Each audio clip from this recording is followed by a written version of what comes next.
Good morning, good afternoon, or good evening, everybody, depending what time you're listening to this. For September the 9th, 2015, this is Thoughts, Comments, Opinions. Today, a guest that I've wanted to have on ever since I started this broadcast. An old friend and one of the most fabulously opinionated people I know, April Hunter. Writer, model, wrestler, bodybuilder, all-around wit and insightful observer. I know that you are going to thoroughly enjoy this conversation. So, sit back, relax, fire up a pontini, and listen to the words as they fly through the air. We'll be right back.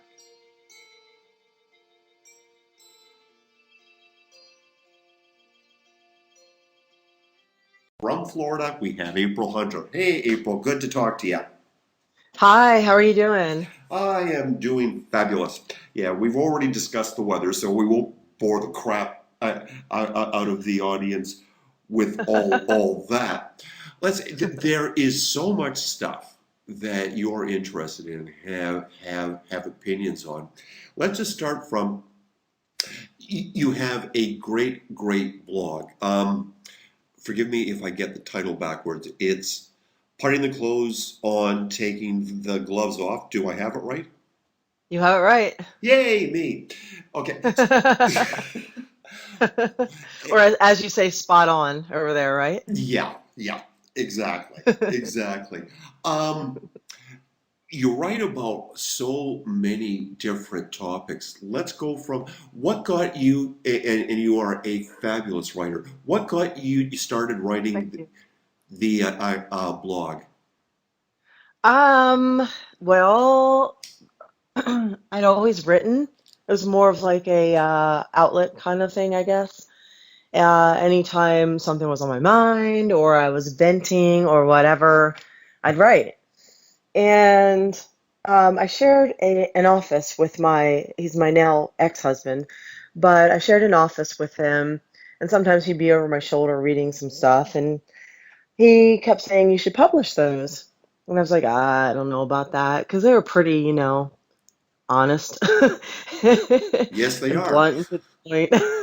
And I was like, I don't know about that, and what are people gonna think? And he's like, well, other people are probably like you. And I'm like, no, I don't think they're as screwed up as I am. And he's like, you never know. So he kept on and kept on. He's like, really, you should, he's like, it's pretty hard hitting. You should probably think about publishing that. And he just kept on to the point where, he actually came up with the title because of me having done so much, modeling and centerfold work. He's like, maybe you could do something serious for once, call it, putting the clothes on, taking the gloves off. So he pretty much convinced me to do it. And then when I started writing about our relationship, he regretted it instantly. So, Oops. but yeah, I'm hit or miss with writing and publishing the blogs. Like I have probably 15 of them started at any given time. It's just a matter of finishing them. But yeah, that's how it started. And I didn't expect it to be so popular or to have so many readers or have people coming up to me saying, "Oh my gosh, I read that and I understand," or "I am that person." It surprised me. Well, like you are a truly great writer. I only follow about three blogs on the internet, and yours is one of them. But might as well start with the heavy topic. You wrote incredibly honestly about your struggle with bipolarity. For people who don't understand what that is, tell them a little bit about it.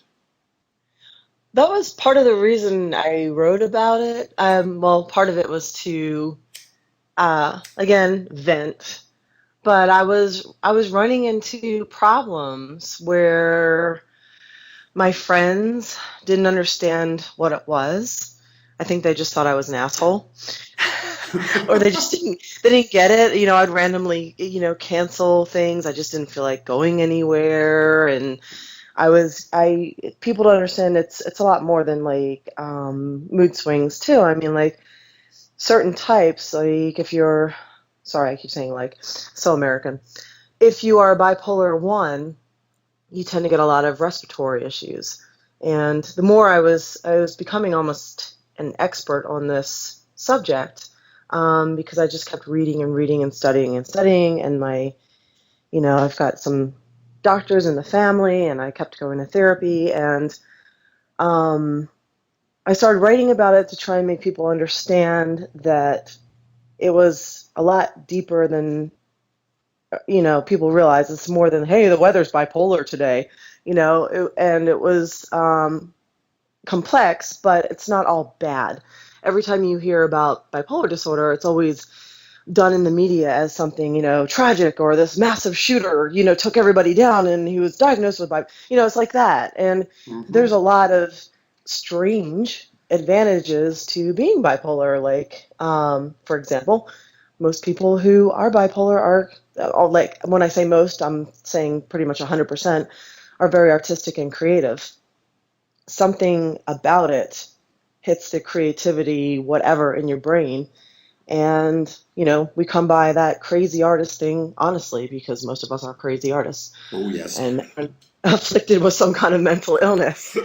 But I thought, talking about mental illness in a very honest way, because it affects so many people and you can't see it. And especially in this country, we don't have much for healthcare. And it's a for-profit thing over here. It's awful. And mental health is not included in a lot of insurance plans. Yeah, I mean, you can really go broke with what you need to take care of yourself. For example, one prescription of, say, an antidepressant or a mood stabilizer can be $600 to $800 for a 30-day supply. Who can afford that? No wonder we have so many people running around crazy on the streets. Truly. And they like to blame guns for all these shootings. It's not the guns. You know as well as I do, in Canada, people have guns. They go hunting. We don't have the shootings up there. And I say we because my ex was Canadian and I spent a lot of time up there. There's not the issues up there like there are here because they have a healthcare system. There's not the stigma and the issue there. So, There is, but I don't think it's as extreme. Although, right, there still are barriers to talking about it. As you say, like if you have a broken leg, or a club foot or something, people go, "Oh, you have a broken leg here. I'll sign your cast for you, or nice shoes, or whatever." But like I've written about this and talked about this because, like you, why hide it? Look, I've had issues with depression, right. and the first time I wrote about it, I thought that, okay, now I'm going to go and hide behind the couch, and people were, "Oh, isn't it wonderful? You actually talked about this." Me too, and, and you had a real wave of a positive reaction to when you started talking about the bipolarity too, right? Yeah, I've always been, like I said, I've been rapid cycling or bipolar 1, which has been more manic. I've always been up, up, up, crazy, kind of impulsive, do anything, that kind of bipolar. And I hit, I guess, a year and a half. I'll have like depressive things, but they don't last very long. I had a year and a half of that depression issue, and it sucks, man. Oh yeah. I would I would rather be manic than bipolar 2, like any day of the week. I mean, it's tough, and a lot of people mistakenly think, "Oh, snap out of it, get on with your life. You can just pull yourself out of it." Mm. It's not easy. Being bipolar or depressed is literally it's a chemical imbalance. It's no different than being diabetic or having a thyroid disorder. You are just chemically imbalanced, and you need to experiment with the right medications to get your chemicals on track. It's that simple. And that's what a lot of mental illness is. And I don't understand the stigma because You really can't see thyroid disorders or diabetes either, yet they're widely talked about. And True. we have a huge push towards autism awareness, Yep. a huge push for that, and while it is a very good thing and more people are aware of it and a lot more people are diagnosed, I think it's 1 in 10 now autistic, there are quite a lot of people who are diagnosed bipolar and have mental illnesses as well, and we just don't talk about it. There's no awareness to it. So it's driving me nuts. My friends were thinking they just didn't understand it. They just didn't understand it, and a lot of them didn't want to understand it. I actually lost a couple friends over that blog. Oh, really? So, Oh, wow. it was that was depressing. Ha ha, pun Ha, intended. yeah, So, boom, boom. She's here all week, folks. Yeah, yeah. Because what people don't get is that if you have a cold, your nose runs, you have a temperature, like you have these observable symptoms. You don't right. necessarily know when you're in a bipolar state or a depressed state until you're starting to come out of it, and then you look back and go, "Oh, holy shit!" you know. Yeah, I think that's one of the things, well, a couple of things with it is you kind of have to learn to recognize the signs, and the problem is a lot of people are in denial. And again, the stigma makes people in denial. Not to mention, in this country, they have it so you can't get a job if you're diagnosed with mental illness, with certain things. You can't be a teacher. You can't work around kids. You can't do certain things. You can't be cleared for a security job. So there is a real reason why people don't want to be diagnosed or don't want that on their record. This will affect everything. Um, Additionally, these things are genetic. So if your parents have it or your grandparents have it, it's very likely that you have it. 1 in 4 people have mental illness, Oh, and that's the wow. ones that are diagnosed. There's others that are not. And when you start getting on medication and you become sane or stable, you start realizing and looking around you how screwed up everybody is. I mean, you really realize it when you're dealing with people who are completely off their rockers, and you realize, oh my God, I was like that too. And it makes you think that the world's crazy. But Yeah.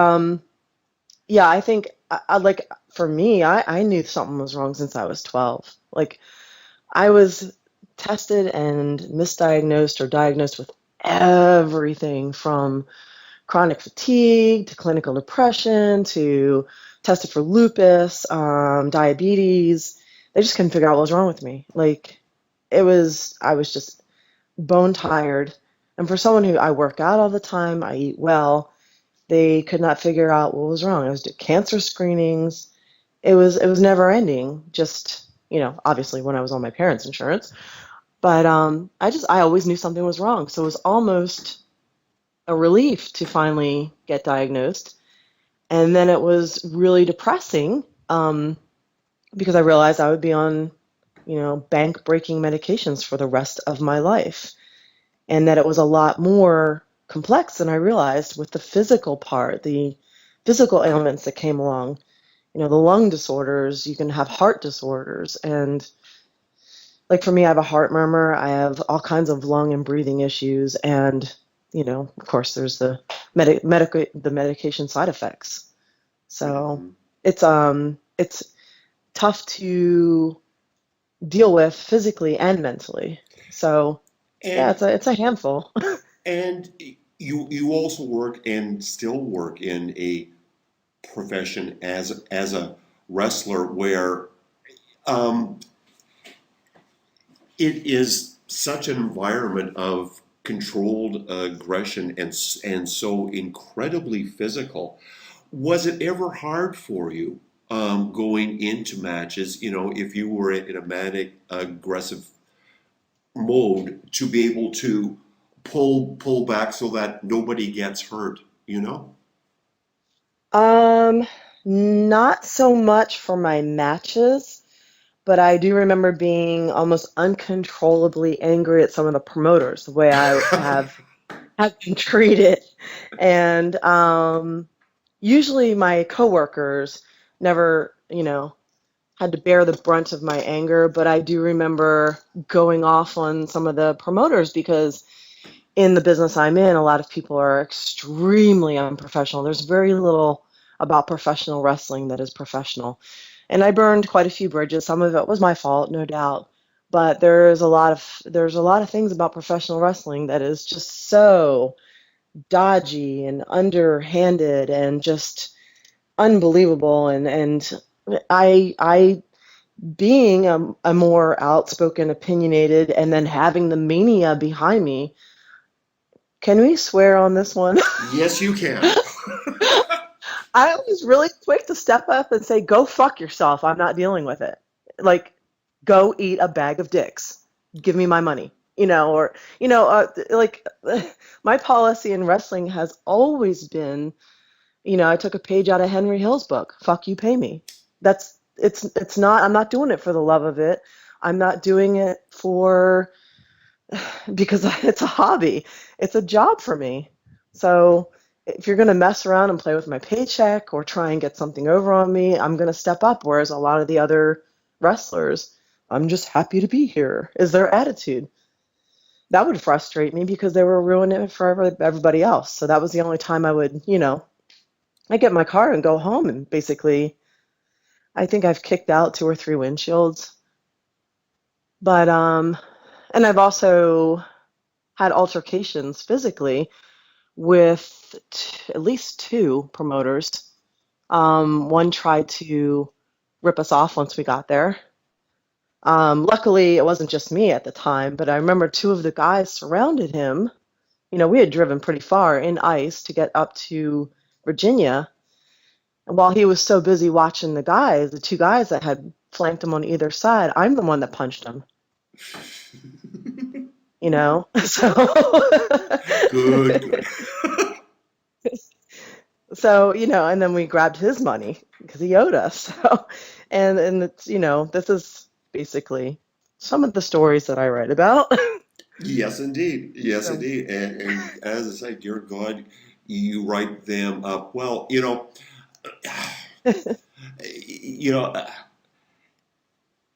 you keep running into the opinion, well, it's fake. And I've always liked Bret Hart's line that the outcome is predetermined, but the pain is real. Tell people about a few of the various injuries that you've gone through because you've broken almost every bone in your body at one time or another. I've done well. I've actually been lucky in not breaking a whole lot, but the ones I have been pretty serious. If I go from toes to head, um, let's see, my feet are completely messed up. It's probably from the wrestling boots and the constant training wearing wrestling shoes. They're not complete. They don't have a lot of support. Oh, really? Um, Now that I oh, didn't horrible. know. Yeah, bad. They tend to be like Asics or like atomics, which are really yeah. I have let's see, sprained my MCL, torn my meniscus, nicked my quad tendon, which took 2 years to heal. Triple H had the torn quad tendon, so and he had to have the major surgery. So that one was really bad. I've screwed up my hips. One leg is longer than the other. I have no tailbone disc at all anymore. It burst when I hit the mat really hard. I've broken 2 of my vertebrae in the middle of my back. I have 3 bulging discs in my neck and the top of my back, and one's herniated slightly, just enough to irritate me every single time I turn my head. I have separated my shoulder. I've had 11 concussions that I can count. I'm not sure how many I can't count. This was before we found out concussions were really, really bad. Yeah. And I do have a lot of memory loss. Like this weekend, I worked a show, and I worked with 2 people that I had worked with before, and one I had roommated with, and did not even recognize them till I passed them a few times, and I had already spoken with them, and all of a sudden it like came back to me. I'm like, oh my god, I know who you are. It was like it was one of those things. So I do not recommend um, putting yourself through concussions for sure. And I've broken.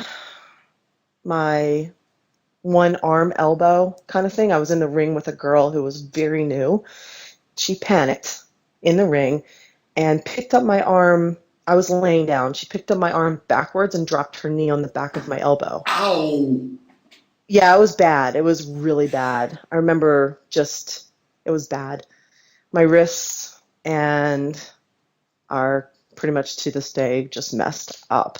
Like I'll go to the gym and my hands and wrists will give out before my muscles do. So I have to work around that for like bicep curls and everything else pretty much. So I'm doing a lot less weight, or I'm doing heavy weight and a lot less reps, one or the other.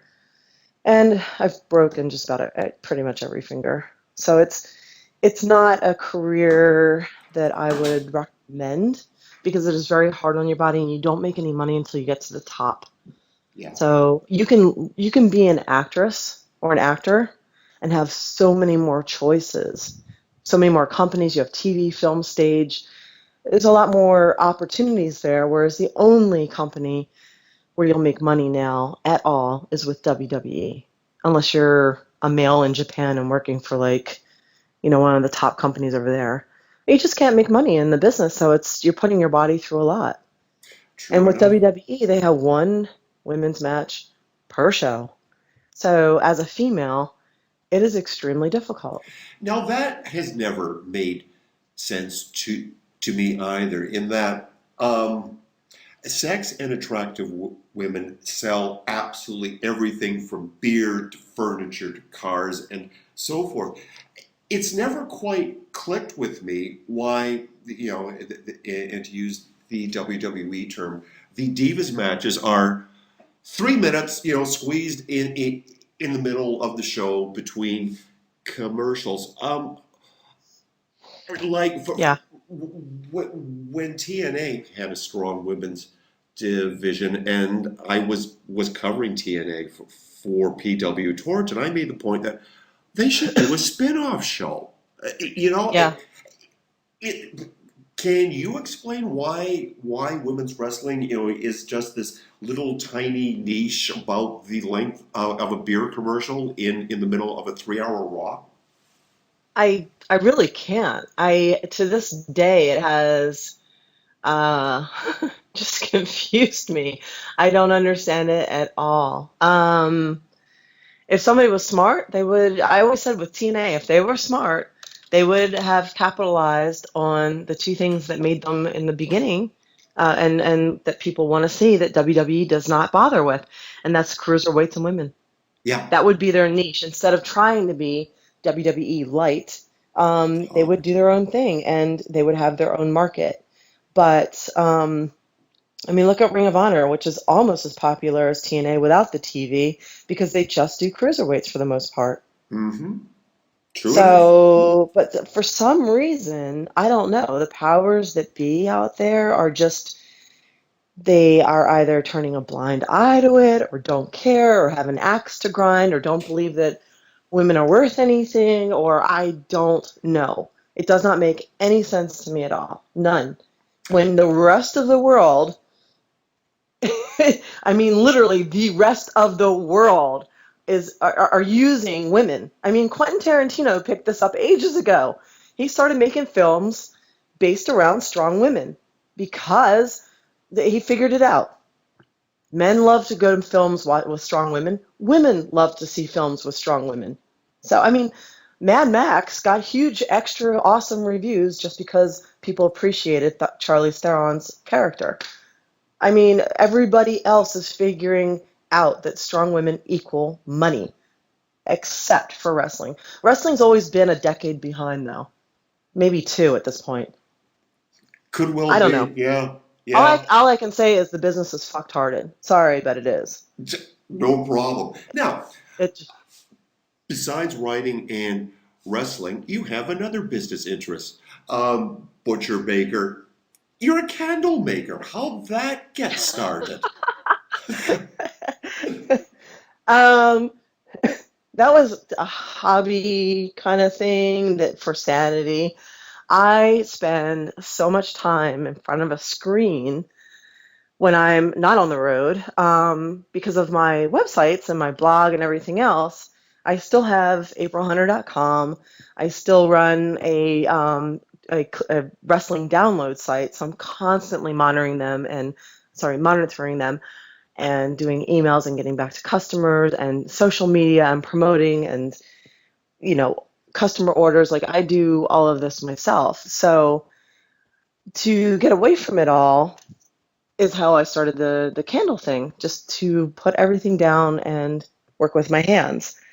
And what happened was the aforementioned ex, when I got divorced, I remember sitting there in like a state of shock for a while.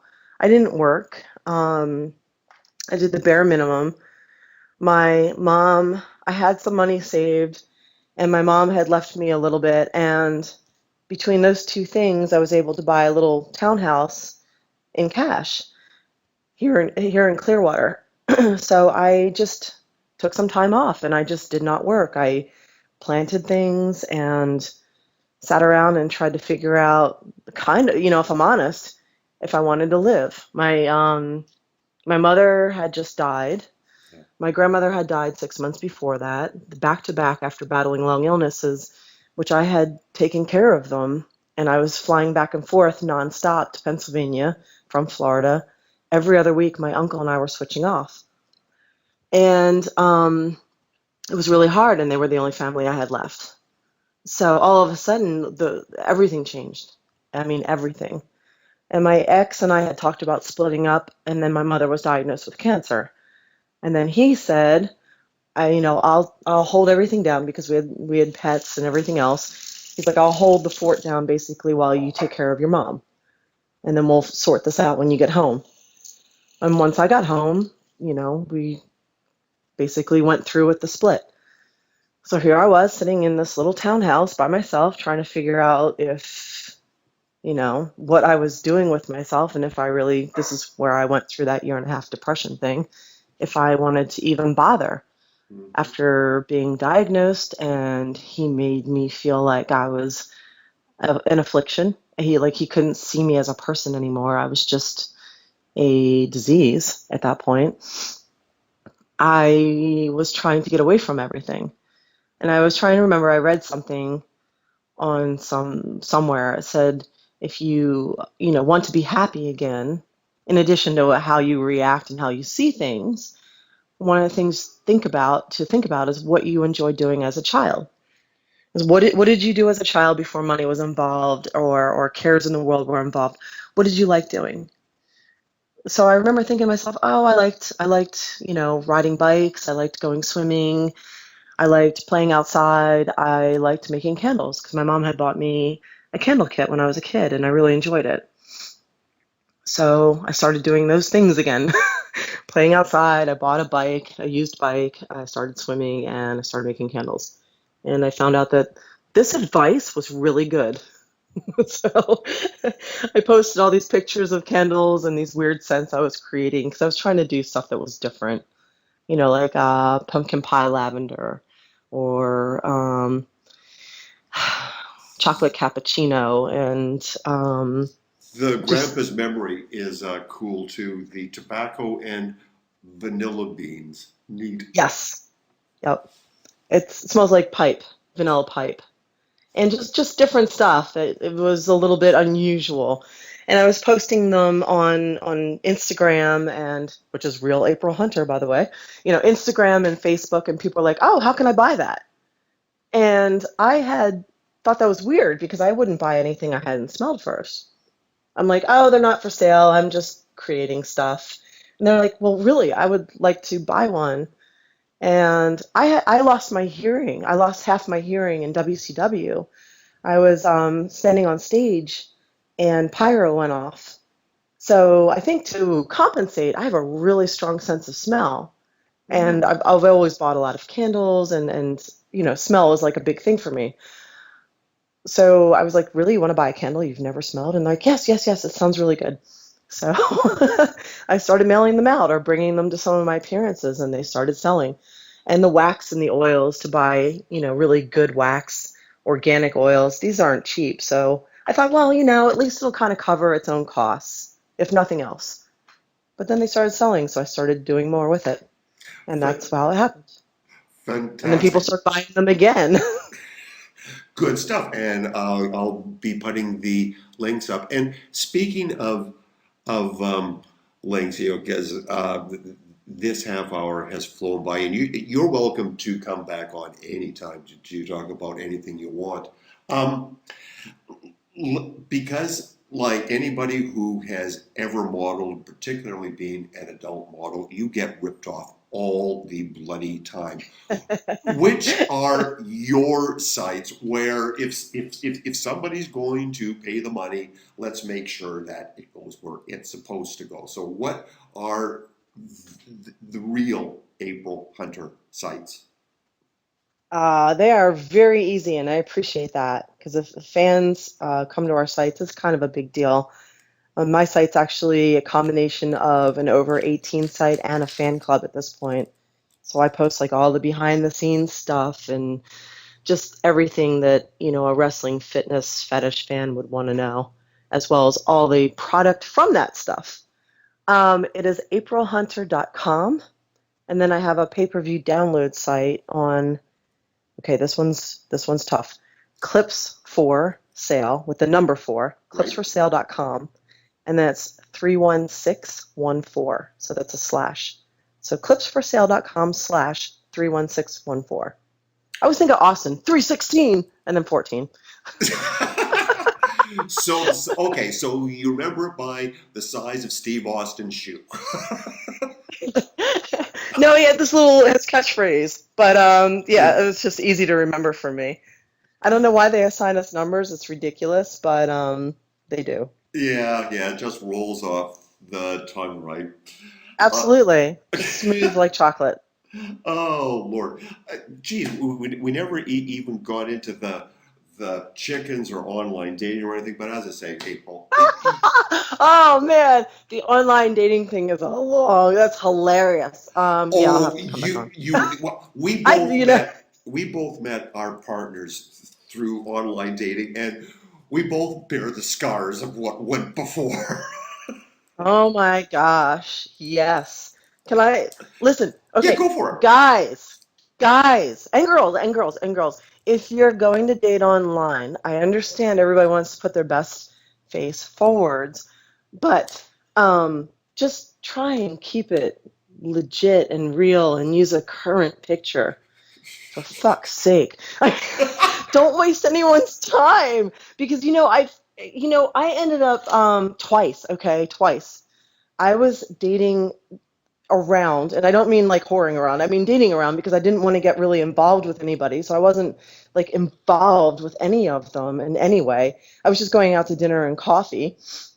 But I was dating probably three or four, rotating 3 or 4 different dates. And I ended up steadily dating the guy who became my boyfriend was the least attractive of them all, who was a little bit heavy at the time. And because I liked him, I liked his personality. And I think that, he was very real and down to earth and honest. And I think that people are mistaken, especially as you get older. They think that others, the opposite sex, wants one thing when they don't necessarily want that. I think especially women, we are very clueless at times on what we think men want. I mean, having spent my dad, my dad raised me, and I have a brother, and then being often the only female in a wrestling locker room, I've been around guys a lot. And I've listened to them, and they have come crying when their girlfriend dumps them, and they don't know that they're getting dumped. No man ever knows he's getting dumped, and it's always the woman that dumps them. It's hilarious. And I'm like, well, what did she say? And it's like 6 months, 3 months. The woman's been telling them, hey, if you don't change this, hey, if you don't get a job, hey, if you don't spend more time with me. It's always, they've always been told, and they just never seem to get it. But but for women, I think men like women a whole lot more than women realize, especially real women. Yes. Like somebody like me scares the shit out of guys. Like I had to really tone my pictures down um, because I, in real life, am not what men like. I think women think that someone like me or someone like, a model is what men want. It's not. It really isn't. Men consider that high maintenance and a handful and too much to deal with and too much dealing with other men looking at us. And I'm not actually high maintenance, but that's rare for someone in my business. Um, and while I am good as a fantasy, or pictures on the internet for the average guy, in real life, that's not what they want. They like a nice girl who looks real, and women do not be afraid to put real pictures on your dating sites. How I met Juliana was through dating site, and and just to speak to exactly what you're saying, and she's an incredibly attractive woman. And yes, I thought that I'm punching above my weight, But one of the first things she said to me, because so what do you do and blah blah blah, and I review books, and she said, "Oh, do you know any authors like Noam Chomsky? Because he's one of my favorites." One of my idols. Mm-hmm. So as I don't think I've told her this yet, April, but I said to other friends, the line, "You had me at hello." No, she had me at Noam Chomsky. Yep. Yeah, I think clicking with somebody is far more important. It really is, especially these days where, everybody's on social media, everyone's putting up retouched pictures, everyone is putting out this pseudo life that may or may not be real, and I'm leaning towards may not. When someone meets someone who is real, and can click with them, that matters. It really does for most people. Not all, but most. So I think when you're on a dating site, that's kind of the big thing. Like, really take time, put more effort into your profile than your pictures. I mean, put some up and make sure it's real. Yeah, yeah. But but As but opposed take to, some time to put up a good profile. I and, literally got just as many comments off my profile as I did my pictures, if not more. yeah, yeah, like don't put up the college football photograph when you're 49 and you're selling used Oh, cars. I saw so much of that. You don't even know. And I put in my request, like you fill out your thing. It was like non-smoker, preferably someone over 5'10", because I'm tall. Yeah. Um, age range between 35, 45, preferably athletic and toned. Let me just tell you what the range is for athletic and toned according to men. Okay, it can range from like competing bodybuilder to I played a season of high school football back in 1997. So Oh, jeez. I met this one guy, and I really, I liked him. I was talking to him, and this is where I made my mistake. Okay, I would talk to these people because I'm very, I'm more into intellectual and funny, or sorry, I'm shallow too. I like looks, but I'm as much into intellectual and funny as I am into a nice face. So I was talking to this guy for a while, and he was pretty funny, and he was pretty nice, and he was pretty smart. He was like traveled everywhere and had gone to school all over the place, and I liked him. Mhm. So I met him for a glass of wine, and I pulled up to the restaurant, and I walk into the restaurant, and this guy follows me, and he's like, "Hey, April, you're April, right?" I turn around, I look, and then I look around. I can't really see what's going on, and it was the guy, except he didn't look anything like his pictures. Like, I literally walked right by him, Gee. and I was like, "Oh no." He was probably 40 pounds heavier, 10 years older, and he had a bad case of, I call them summer teeth, like some are here and some are there. Ah, And yeah. I realized he'd never smiled in any of his pictures. So through the course, I sat there and I had wine with him, and we talked. He was a really nice guy, but I just couldn't see it happening. Yeah. So we talked, and at some point through the, tapas and wine, I said to him, I said, "So, how do you think you look in person compared to your pictures? And he's like, oh, I think I look better than my pictures. I'm like, huh. Was his white cane polished? Jeez. Like, huh, okay. I was like, huh. In my head, I'm going, wow, okay. So you're fired. So I was like, well, it was really nice to meet you. And I'm pretty honest. I learned after the first date or two just to be honest, not waste anyone's time. I was like, it's really nice to meet you. I don't feel that we have any chemistry, but I think that you're a really nice person, and I like you as a human being. you Yeah. know? Oh, now there's the line of depth that every guy knows.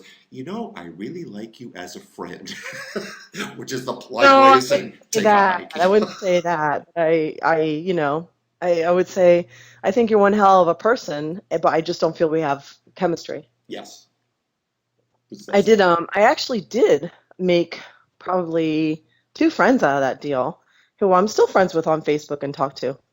oh, And and me too. I, Yeah, I I like yeah. them. I really like them as people. Oh, fantastic. April, thank you a million for doing this. As I say, you have a standing invitation. Oh, I should say, do you have anything coming up? Any appearances, shows, anything you have to promote? I do if people are listening in the Florida area. Well, actually, no, it's more than Florida now, I guess. I am on a monthly wrestling show called Shine Wrestling. Mhm. You can see that. You can get the details of that on shinewrestling.com because we broadcast worldwide. So and we're doing replays right now. Apparently, our last show, which was Friday night, was one of the best shows we've ever had, according to fans. So, and if it's on the internet, it must be true. Yes. So, Absolutely. so we have another one coming up in October 2nd, and we just had one on Friday. And then I will also be doing, this is for like local people. If people are in the Clearwater, Tampa Bay area, I will be doing Third Fridays in Safety Harbor with my April Sensation candles. So I'll be out there sweating sweating my proverbial balls off every third Friday in October, November, and December. Fantastic. And Hispanic news online reaches all around the world. So hopefully, Awesome, awesome, awesome. yeah, sounds good. Hola, April, amigos. thanks a million, kid. We'll Thank talk you for soon. having me on. Okay, thank you, Ta.